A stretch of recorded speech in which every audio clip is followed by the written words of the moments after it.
Hello, जय हिंद, नमस्कार दोस्तों। आप सभी का स्वागत है आपके अपने YouTube channel online GK free classes में। आज के इस क्लास में हम रेलवे टेक्नीशियन एग्जाम 2024 के लिए बहुत ही इम्पोर्टेंट क्वेश्चन लेकर आए हैं और ये सभी क्वेश्चन आपके रेलवे टेक्नीशियन एग्जाम 2024 के लिए इम्पोर्टेंट रहेंगे, इसलिए इस क्लास को आपको कंप्लीट देखना है और इस क्लास के एंड में आपको बताना है कि आपके टोटल कितने क्वेश्चन है सही होते हैं। और यदि आप इस चैनल से पहली बार जुड़े हैं तो चैनल को कर लेना सब्सक्राइब और बेल आइकन को प्रेस करना, ताकि ऐसे ही शानदार क्लास का नोटिफिकेशन आपको सबसे पहले देखने को मिले। तो चलिए शुरू करते हैं आज के इस क्लास को बिना देरी के। पहला प्रश्न है आप सभी के सामने, चोल साम्राज्य के दौरान उत्तरी मैरुल अभिलेख का महत्व क्या था? तो इन चारों में से करेक्ट आंसर हो जाएगा सभी का ऑप्शन है बी, स्थानीय स्वशासन की प्रणाली का उद्देश्य था या महत्व था उत्तरी मैरुल अभिलेख का। तो करेक्ट आंसर हो जाएगा पहले के अंदर सभी का ऑप्शन है बी। तो चलिए फिर अगला प्रश्न देखते हैं। दूसरा प्रश्न है आप सभी के सामने, पादप कोशिकाओं में पाए जाने वाले प्लास्टिड का मुख्य कार्य क्या है? तो इन चारों में से करेक्ट आंसर हो जाएगा सभी का ऑप्शन है बी, यानी कि जो पादप कोशिकाओं में पाया जाने वाला प्लास्टिड है उसका मुख्य कार्य होता है प्रकाश संश्लेषण करना। तो दूसरे के अंदर भी करेक्ट आंसर हो जाएगा सभी का ऑप्शन है बी। तो चलिए फिर अगला प्रश्न देखते हैं। तीसरा प्रश्न है आप सभी के सामने, दूसरा पंचवर्षीय योजना भारत के किस क्षेत्र पर केंद्रित थी या केंद्रित था? तो इन चारों में से करेक्ट आंसर हो जाएगा सभी का ऑप्शन है बी, यानी कि जो दूसरा पंचवर्षीय योजना भारत के किस क्षेत्र से संबंधित था या केंद्रित था, तो वो था भारी उद्योग पर है। तो तीसरे के अंदर करेक्ट आंसर हो जाएगा सभी का ऑप्शन है बी। तो चलिए फिर अगला प्रश्न देखते हैं। चौथा प्रश्न है आप सभी के सामने, अम्लीय वर्षा मुख्य रूप से कौन सी गैस के कारण होती है? तो इन चारों में से करेक्ट आंसर हो जाएगा सभी का ऑप्शन है बी, यानी कि जो अम्लीय वर्षा होती है वो मुख्य रूप से सल्फर ऑक्साइड गैस के कारण होती है। तो करेक्ट आंसर हो जाएगा चौथे के अंदर सभी का ऑप्शन है बी। तो चलिए फिर अगला प्रश्न देखते हैं। पांचवा प्रश्न है आप सभी के सामने, 1857 के विद्रोह का नेतृत्व कानपुर में किसने किया था? तो यहां पर देखिए इन चारों में से करेक्ट आंसर हो जाएगा सभी का ऑप्शन है सी, यानी कि 1857 के विद्रोह का नेतृत्व कानपुर में किया था नाना साहेब ने। तो करेक्ट आंसर हो जाएगा पांचवें के अंदर सभी का ऑप्शन है सी। और यहाँ पर देखिए आप सभी के लिए बहुत ही इंपॉर्टेंट सूचना है, यदि आप रेलवे टेक्नीशियन एग्जाम 2024 को क्रैक करना चाहते हैं और जिन भी अभ्यर्थियों का एग्जाम 19 दिसंबर के बाद में होने वाला है उन सभी के लिए हमने जीके, जीएस और साइंस के 4500 प्लस मोस्ट इंपोर्टेंट क्वेश्चनों का पीडीएफ तैयार किया है। जो भी अभ्यर्थी है 4500 प्लस मोस्ट इंपोर्टेंट क्वेश्चनों का पीडीएफ लेना चाहता है वो हमारे इस व्हाट्सएप नंबर पर कॉन्टैक्ट कर सकता है। व्हाट्सएप नंबर है 7374826893। ये हमारा व्हाट्सअप नंबर है। इस व्हाट्सअप नंबर पर आप कांटेक्ट करके जीके, जीएस और साइंस के लिए इन 4500 प्लस क्वेश्चनों के पीडीएफ को ले सकते हैं। और इस पीडीएफ की प्राइस हमने रखी है मात्र और मात्र 35 रुपए, यानी कि 35 रुपए की फीस के अंदर आपको 4500 प्लस जीके, जीएस और साइंस के क्वेश्चन मिलने वाले हैं। और ये 4500 प्लस क्वेश्चन आपके रेलवे टेक्नीशियन एग्जाम 2024 के लिए इंपॉर्टेंट रहेंगे। ठीक है, तो जिसको भी ये पीडीएफ लेना है वो हमारे इस व्हाट्सएप नंबर पर कांटेक्ट कर सकता है। तो चलिए फिर अगला प्रश्न देखते हैं। छठा प्रश्न है आप सभी के सामने, भारतीय संविधान का अनुच्छेद 370 किस राज्य से संबंधित है? तो यहां पर देखिए इन चारों में से करेक्ट आंसर हो जाएगा सभी का ऑप्शन है बी, यानी कि भारतीय संविधान का जो अनुच्छेद 370 है वो जम्मू और कश्मीर राज्य से संबंधित है। तो करेक्ट आंसर हो जाएगा छठे के अंदर सभी का ऑप्शन है बी। और मेरे भाई यहां पर देखिए यदि ये क्लास आपको पसंद आ रही है तो जल्दी से एक बार इस क्लास को लाइक कर दीजिए और यदि आप इस चैनल से पहली बार जुड़े हैं तो चैनल को कर लीजिए सब्सक्राइब और बेल आइकन को प्रेस करना, ताकि ऐसी शानदार क्लास का नोटिफिकेशन आपको सबसे पहले देखने को मिले। और इस क्लास के अंदर आपको एंड तक बने रहना है, क्योंकि आपके रेलवे टेक्नीशियन एग्जाम जो 19 दिसंबर को हुआ है उसके अंदर साइंस के 40 क्वेश्चन पूछे गए हैं, तो उन 40 क्वेश्चनों को हमने कवर किया है और जीके जीएस के 10 क्वेश्चन जो मिले हैं उनको हमने कवर किया है। इस तरह से जीके और जीएस के टोटल पूरे 50 क्वेश्चन हमने इस क्लास के अंदर कवर किए हैं। तो इस क्लास के अंदर आपको एंड तक बने रहना है और इस क्लास के एंड में आपको बताना है कि इन 50 में से आपके कितने क्वेश्चन सही हुए हैं। तो चलिए फिर अगला प्रश्न देखते हैं। 7वां प्रश्न है आप सभी के सामने, मानव शरीर में रक्त शुद्धिकरण का कार्य कौन करता है? तो यहां पर देखिए इन चारों में से करेक्ट आंसर हो जाएगा सभी का ऑप्शन है सी, यानी कि मानव शरीर में रक्त शुद्धिकरण का कार्य करते हैं गुर्दे। तो करेक्ट आंसर हो जाएगा 7वें के अंदर ऑप्शन है सी। तो चलिए फिर अगला प्रश्न देखते हैं।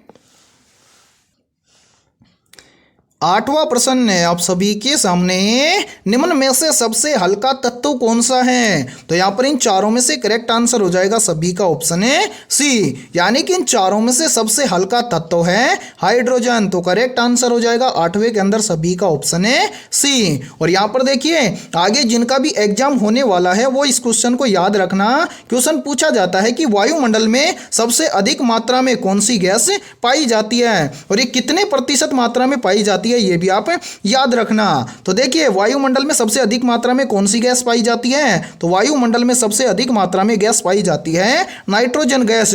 और कितने प्रतिशत मात्रा में पाई जाती है, इसका आंसर सभी को कमेंट सेक्शन के अंदर कमेंट करके बताना है। ठीक है, तो चलिए फिर अगला प्रश्न देखते हैं। 9वां प्रश्न है आप सभी के सामने, G20 2023 का आयोजन किस देश में हुआ था? तो यहां पर देखिए इन चारों में से करेक्ट आंसर हो जाएगा सभी का ऑप्शन है ए, यानी कि G20 2023 का आयोजन हुआ था भारत देश में। तो करेक्ट आंसर हो जाएगा 9 के अंदर सभी का ऑप्शन है ए। तो चलिए फिर अगला प्रश्न देखते हैं। 10वां प्रश्न है आप सभी के सामने, भारत के मुख्य चुनाव आयुक्त सीईसी कौन है? तो यहां पर इन चारों में से करेक्ट आंसर हो जाएगा सभी का ऑप्शन है ए, यानी कि भारत के मुख्य चुनाव आयुक्त सीईसी कौन है? राजीव कुमार। तो 10वें के अंदर करेक्ट आंसर हो जाएगा सभी का ऑप्शन है ए। और यहां पर देखिए यदि इस क्लास का पीडीएफ आपको चाहिए बिल्कुल फ्री के अंदर है तो आप हमारे इस व्हाट्सएप नंबर पर कॉन्टैक्ट कर सकते हैं। व्हाट्सएप नंबर है 7374826893। इस व्हाट्सएप नंबर पर आप हेलो लिख के भेज सकते हैं और वहां पर आपको बोलना है कि सर हमें रेलवे टेक्नीशियन एग्जाम जो 19 दिसंबर का जो पेपर हुआ है उसका पीडीएफ हमें चाहिए। तो आपको क्या होगा, तुरंत वहां पर आपको पीडीएफ फ्री के अंदर दे दिया जाएगा। ठीक है, तो चलिए फिर अगला प्रश्न देखते हैं। 11वां प्रश्न है आप सभी के सामने, भारतीय संविधान का मसौदा तैयार करने वाली समिति के अध्यक्ष कौन थे? तो यहां पर करेक्ट आंसर हो जाएगा सभी का ऑप्शन है सी, यानी कि भारतीय संविधान का मसौदा तैयार करने वाली समिति के अध्यक्ष थे डॉक्टर भीमराव अंबेडकर। तो करेक्ट आंसर हो जाएगा 11वें के अंदर सभी का ऑप्शन है सी। और यह क्वेश्चन हमने पिछली ही क्लास के अंदर करवाया था, यानी कि जो क्लास हमने एक दिन पहले बनाई थी उस क्लास के अंदर यह क्वेश्चन हमने करवाया था और ऐसे कि ऐसे क्वेश्चन एग्जाम के अंदर पूछा गया है। ठीक है, तो चलिए फिर अगला प्रश्न देखते हैं। 12वां प्रश्न है आप सभी के सामने, पनामा नहर किन दो महासागरों को जोड़ती है? तो यहां पर देखिए इन चारों में से करेक्ट आंसर हो जाएगा 12वें के अंदर सभी का ऑप्शन है बी, यानी कि जो पनामा नहर है वो अटलांटिक और प्रशांत महासागर को जोड़ती है। तो 12वें के अंदर करेक्ट आंसर हो जाएगा सभी का ऑप्शन है बी। तो चलिए फिर अगला प्रश्न देखते हैं। 13वां प्रश्न है आप सभी के सामने, स्वराज मेरा जन्मसिद्ध अधिकार है नारा किसने दिया था? तो इन चारों में से करेक्ट आंसर हो जाएगा सभी का ऑप्शन है ए, यानी कि स्वराज मेरा जन्मसिद्ध अधिकार है नारा दिया था बाल गंगाधर तिलक ने। तो करेक्ट आंसर हो जाएगा 13वें के अंदर सभी का ऑप्शन है ए। तो चलिए फिर अगला प्रश्न देखते हैं। 14वां प्रश्न है आप सभी के सामने, ध्वनि की चाल सबसे अधिक किस माध्यम में होती है। ये प्रश्न भी हमने कल की ही क्लास के अंदर करवाया था। तो यहाँ पर हो जाएगा करेक्ट आंसर सभी का ऑप्शन है ए, यानी कि ध्वनि की चाल सबसे अधिक होती है ठोस माध्यम में। तो करेक्ट आंसर हो जाएगा 14वें के अंदर सभी का ऑप्शन है ए। तो चलिए फिर अगला प्रश्न देखते हैं।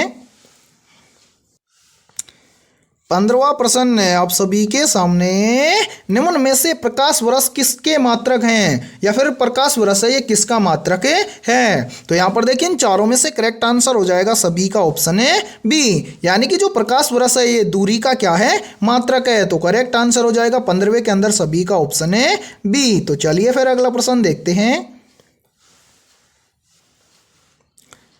16वां प्रश्न है आप सभी के सामने, मानव शरीर में सबसे बड़ी ग्रंथि कौन सी है। तो यहाँ पर देखिए इन चारों में से करेक्ट आंसर हो जाएगा सभी का ऑप्शन है सी, यानी कि मानव शरीर की सबसे बड़ी ग्रंथि है यकृत ग्रंथि, जिसको लीवर ग्रंथि भी बोला जाता है। तो 16वें के अंदर करेक्ट आंसर हो जाएगा सभी का ऑप्शन है सी। और मेरे भाई यहाँ पर देखिए जो ये क्वेश्चन है 16वां, ये हमने कल जो क्लास करवाई है उस क्लास के अंदर पूछा गया प्रश्न है। तो मैं बोल रहा हूँ कि जो हमने क्लास हमारे इस यूट्यूब चैनल पर करवा रखी है रेलवे टेक्नीशियन एग्जाम के लिए, तो एक बार उन क्लासों को आप जरूर एग्जाम के अंदर देख कर जाएं, ठीक है। तो चलिए फिर अगला प्रश्न देखते हैं। 17वां प्रश्न है आप सभी के सामने, G20 2024 का आयोजन किस देश में किया जा रहा है। और यहाँ पर देखिए इस प्रश्न को 90% स्टूडेंट गलत करके आए हैं एग्जाम के अंदर वो यहाँ पर आंसर लगाकर आए हैं ऑप्शन ए को, कि G20 2024 का आयोजन किस देश में किया जा रहा है, भारत देश में, जो कि आपका क्या है, गलत आंसर है। यहाँ पर करेक्ट आंसर आएगा सभी का ऑप्शन है बी, यानी कि G20 2024 का आयोजन किस देश में किया जा रहा है, तो ये किया जा रहा है ब्राजील देश में। तो करेक्ट आंसर हो जाएगा 17वें के अंदर सभी का ऑप्शन है बी। तो चलिए फिर अगला प्रश्न देखते हैं। 19वां प्रश्न है आप सभी के सामने, हाल ही में लॉन्च किया गया चंद्रयान 3 किस ग्रह के अध्ययन के लिए है। तो यहां पर हो जाएगा करेक्ट आंसर सभी का ऑप्शन है सी, यानी कि हाल ही में लॉन्च किया गया चंद्रयान 3 किस ग्रह के अध्ययन के लिए है, तो यह है चंद्रमा के अध्ययन के लिए। तो करेक्ट आंसर हो जाएगा 19वें के अंदर सभी का ऑप्शन है सी। तो चलिए फिर अगला प्रश्न देखते हैं।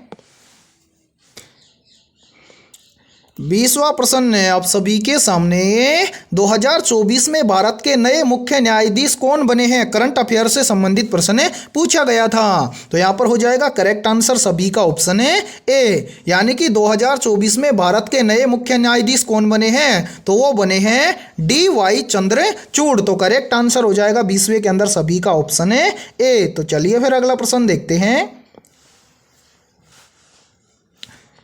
21वां प्रश्न है आप सभी के सामने, किस भारतीय वैज्ञानिक को रमन प्रभाव की खोज के लिए नोबेल पुरस्कार दिया गया था। तो यहाँ पर हो जाएगा इन चारों में से करेक्ट आंसर सभी का ऑप्शन है बी, यानी कि चंद्रशेखर वेंकट रमन को रमन प्रभाव की खोज के लिए यानी कि नोबेल पुरस्कार दिया गया था। तो 21वें के अंदर हो जाएगा करेक्ट आंसर सभी का ऑप्शन है बी। तो चलिए फिर अगला प्रश्न देखते हैं।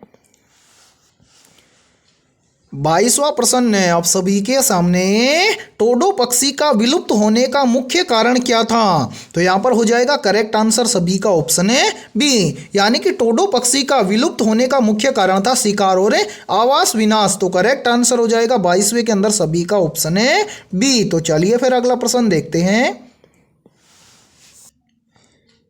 23वां प्रश्न है आप सभी के सामने, संविधान के किस अनुच्छेद में नागरिकों के मौलिक अधिकारों का वर्णन है। तो यहाँ पर देखिए इन चारों में से करेक्ट आंसर हो जाएगा सभी का ऑप्शन है ए, यानी कि जो भारतीय संविधान का अनुच्छेद 12 से 35 है, इस अनुच्छेद के अंदर नागरिकों के मौलिक अधिकारों का वर्णन है। तो करेक्ट आंसर हो जाएगा 23वें के अंदर सभी का ऑप्शन है ए। तो चलिए फिर अगला प्रश्न देखते हैं। 24वां प्रश्न है आप सभी के सामने, पृथ्वी पर सबसे अधिक ज्वार भाटा कब आता है। तो यहाँ पर हो जाएगा इन चारों में से करेक्ट आंसर सभी का ऑप्शन है ए, यानी कि पृथ्वी पर सबसे अधिक ज्वार भाटा आता है अमावस्या और पूर्णिमा को। तो करेक्ट आंसर हो जाएगा 24वें के अंदर सभी का ऑप्शन है ए। तो चलिए फिर अगला प्रश्न देखते हैं। 25वां प्रश्न है आप सभी के सामने, डबल हेलिक्स मॉडल किसने प्रस्तावित किया था? तो यहाँ पर हो जाएगा करेक्ट आंसर सभी का ऑप्शन है बी, यानी कि डबल हेलिक्स मॉडल किसने प्रस्तावित किया था? तो ये किया था वाटसन और क्रिक, दो वैज्ञानिकों ने। ठीक है, तो करेक्ट आंसर हो जाएगा 25वें के अंदर सभी का ऑप्शन है बी। तो चलिए फिर अगला प्रश्न देखते हैं। 26वां प्रश्न है आप सभी के सामने, शून्य का आविष्कार किसने किया था? तो यहां पर हो जाएगा करेक्ट आंसर सभी का ऑप्शन है ए, यानी कि शून्य का आविष्कार किया था आर्यभट्ट ने। तो करेक्ट आंसर हो जाएगा 26वें के अंदर सभी का ऑप्शन है ए। तो चलिए फिर अगला प्रश्न देखते हैं। 27वां प्रश्न है आप सभी के सामने, भारत में हरित क्रांति का संबंध किससे है? तो यहां पर हो जाएगा इन चारों में से करेक्ट आंसर सभी का ऑप्शन है बी, यानी कि भारत में हरित क्रांति का संबंध है किससे? कृषि उत्पादन से। तो करेक्ट आंसर हो जाएगा 27वें के अंदर सभी का ऑप्शन है बी। तो चलिए फिर अगला प्रश्न देखते हैं। 28वां प्रश्न है आप सभी के सामने, किस ग्रह को प्रातः तारा कहा जाता है? तो यहां पर देखिए इन चारों में से करेक्ट आंसर हो जाएगा सभी का ऑप्शन है ए, यानी कि इन सभी में से जो शुक्र ग्रह है इसको प्रातः तारा कहा जाता है। तो करेक्ट आंसर हो जाएगा 28वें के अंदर सभी का ऑप्शन है ए। और यहां पर जिनका भी एग्जाम आगे होने वाला है वो यहां पर याद रखना, इस प्रश्न को घुमा के ऐसे भी पूछ लिया जाएगा कि भोर का तारा किसे कहा जाता है? तो याद रखना भोर का तारा भी कहा जाता है शुक्र ग्रह को। ठीक है, तो चलिए फिर अगला प्रश्न देखते हैं। 29वां प्रश्न है आप सभी के सामने, पानी में तरंगों का वेग किस पर निर्भर करता है? तो यहां पर हो जाएगा इन चारों में से करेक्ट आंसर सभी का ऑप्शन है डी, यानी कि पानी में जो तरंगों का वेग होता है वो घनत्व पर है, तापमान पर है और गुरुत्वाकर्षण पर है, इन तीनों पर क्या करता है? निर्भर करता है। तो यहां पर इस 29वें के अंदर करेक्ट आंसर हो जाएगा सभी का ऑप्शन है डी। ठीक है, तो चलिए फिर अगला प्रश्न देखते हैं।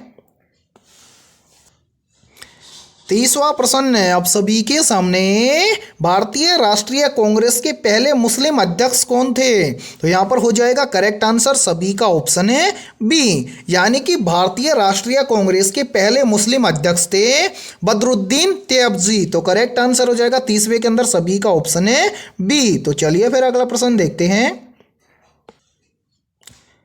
31वां प्रश्न है आप सभी के सामने, मनुष्य के रक्त में लाल रंग किसके कारण होता है? तो यहां पर हो जाएगा इन चारों में से करेक्ट आंसर सभी का ऑप्शन है बी, यानी कि मनुष्य के रक्त में लाल रंग होता है किसके कारण?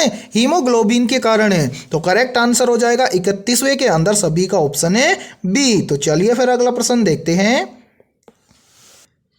32वां प्रश्न है आप सभी के सामने, भारत का राष्ट्रीय जलीय जीव कौन सा है? तो यहां पर हो जाएगा इन चारों में से करेक्ट आंसर सभी का ऑप्शन है बी, यानी कि भारत का राष्ट्रीय जलीय जीव है गंगा डॉल्फिन। तो करेक्ट आंसर हो जाएगा 32वें के अंदर सभी का ऑप्शन है बी। तो चलिए फिर अगला प्रश्न देखते हैं।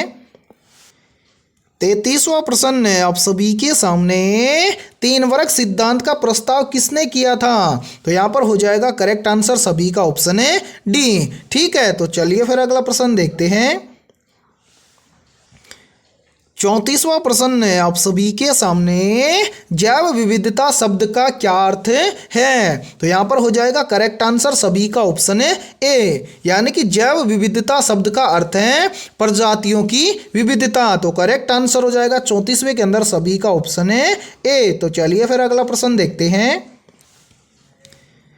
35वां प्रश्न है आप सभी के सामने, 1857 के विद्रोह के समय भारत का गवर्नर जनरल कौन था? तो यहां पर हो जाएगा करेक्ट आंसर सभी का ऑप्शन है सी, यानी कि 1857 के विद्रोह के समय भारत के गवर्नर जनरल कौन थे? तो वो थे लॉर्ड कैनिंग। तो करेक्ट आंसर हो जाएगा 35वें प्रश्न के अंदर ऑप्शन है सी। तो चलिए फिर अगला प्रश्न देखते हैं।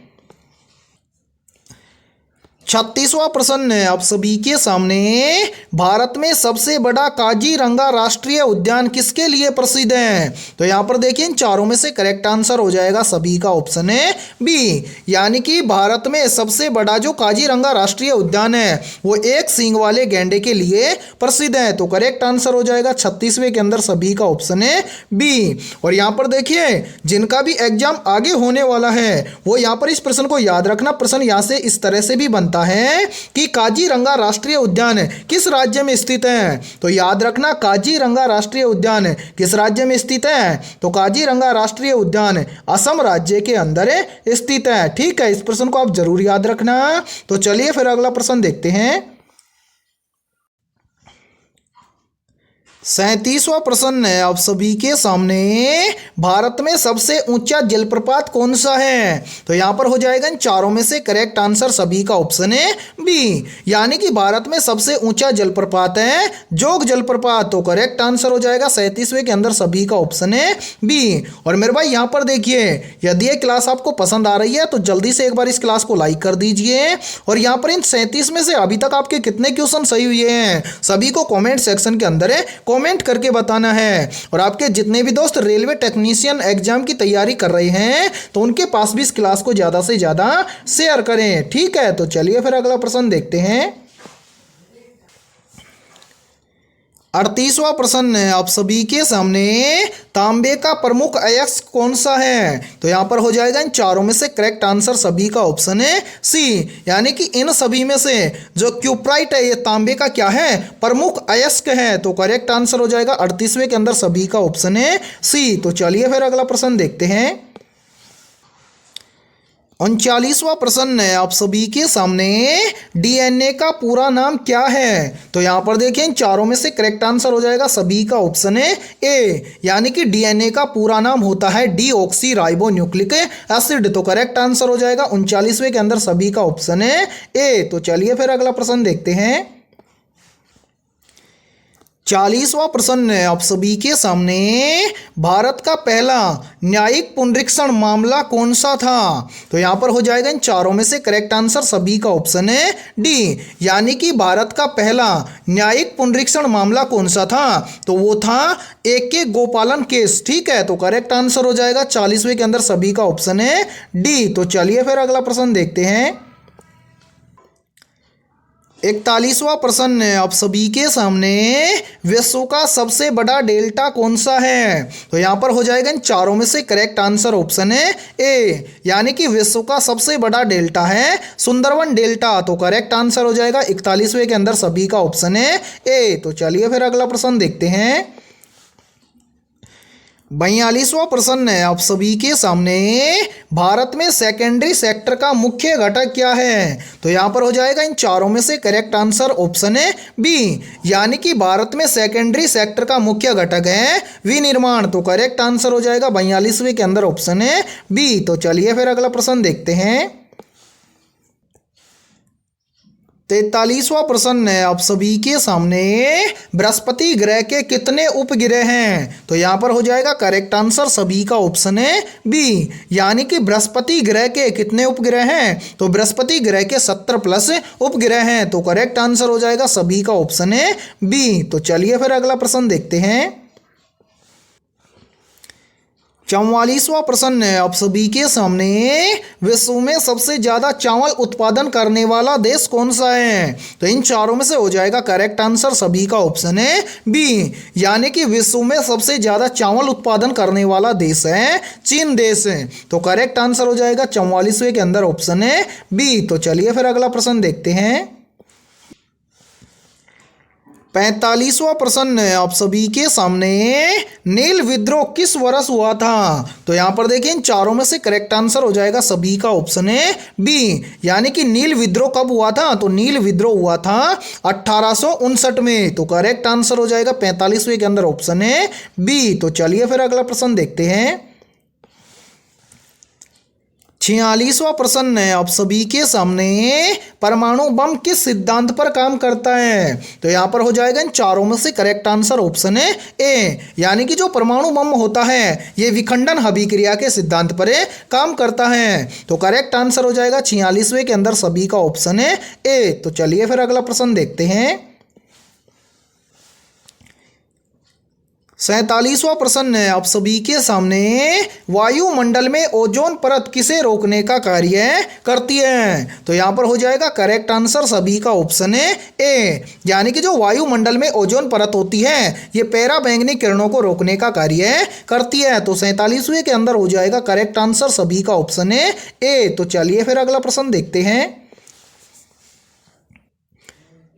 48वां प्रश्न है आप सभी के सामने, भारत के किस राज्य में सबसे अधिक चावल उत्पादन होता है? तो यहाँ पर हो जाएगा इन चारों में से करेक्ट आंसर सभी का ऑप्शन है ए, यानी कि जो भारत का असम राज्य है, इस असम राज्य में सबसे अधिक चावल उत्पादन किया जाता है। तो 48वें के अंदर करेक्ट आंसर हो जाएगा सभी का ऑप्शन है ए। तो चलिए फिर अगला प्रश्न देखते हैं। 49वां प्रश्न है आप सभी के सामने, भारत का पहला सुपर कंप्यूटर कौन सा है? तो यहाँ पर हो जाएगा सभी का करेक्ट आंसर ऑप्शन है ए, यानी कि भारत का पहला सुपर कंप्यूटर है परम 8000। तो करेक्ट आंसर हो जाएगा 49वें के अंदर सभी का ऑप्शन है ए। तो चलिए फिर अगला प्रश्न देखते हैं। 50वां प्रश्न है आप सभी के सामने, इंसुलिन उत्पादन शरीर के किस अंग में होता है? तो यहाँ पर हो जाएगा करेक्ट आंसर सभी का ऑप्शन है बी, यानी कि इंसुलिन का उत्पादन शरीर के अग्नाशय अंग के अंदर होता है। तो करेक्ट आंसर हो जाएगा सभी का ऑप्शन है बी। और जिनका भी एग्जाम आगे होने वाला है वो याद रखना, इस प्रश्न को ऐसे भी पूछ लिया जाता है कि इंसुलिन हार्मोन शरीर के किस अंग से स्रावित होता है या फिर शरीर की किस ग्रंथि से स्रावित होता है। तो याद रखना, इंसुलिन जो हार्मोन होता है वो अग्नाशय ग्रंथि से स्रावित होता है। ठीक है, और मेरे भाई आज की इस क्लास के अंदर इतना ही। यहाँ पर हमने आपका पेपर सॉल्यूशन करवाया है जीके जीएस का, और यहाँ पर इन 50 में से आपके कितने क्वेश्चन सही हुए हैं सभी को कमेंट सेक्शन के अंदर कमेंट करके बताना है। और जिनका भी एग्जाम आगे होने वाला है उन सभी के लिए हमने जीके जीएस और साइंस के 4500 प्लस मोस्ट इंपोर्टेंट क्वेश्चनों का पीडीएफ तैयार किया है। अब जो भी बच्चा ये 4500 प्लस जीके जीएस और साइंस के क्वेश्चनों का पीडीएफ लेना चाहता है वो हमारे इस व्हाट्सएप नंबर पर कांटेक्ट कर सकता है। व्हाट्सएप नंबर है 7374826893। ये हमारा व्हाट्सएप नंबर है। इस व्हाट्सएप नंबर पर आप कांटेक्ट करके जीके जीएस और 4500 प्लस क्वेश्चनों के इस पीडीएफ को लेकर अपनी तैयारी को मजबूत बना सकते हैं। और जिनका भी एग्जाम आगे होने वाला है उनके एग्जाम के लिए ये 4500 प्लस क्वेश्चन रामबाण साबित होने वाले हैं। और इन 4500 प्लस क्वेश्चनों की प्राइस हमने रखी है मात्र और मात्र 35 रुपये, यानी कि 35 रुपये की फीस के अंदर आपको 4500 प्लस क्वेश्चन मिलने वाले हैं। अब जिनको भी ये क्वेश्चनों का पीडीएफ लेना है वो हमारे इस व्हाट्सएप नंबर पर कॉन्टैक्ट कर सकता है। ठीक है।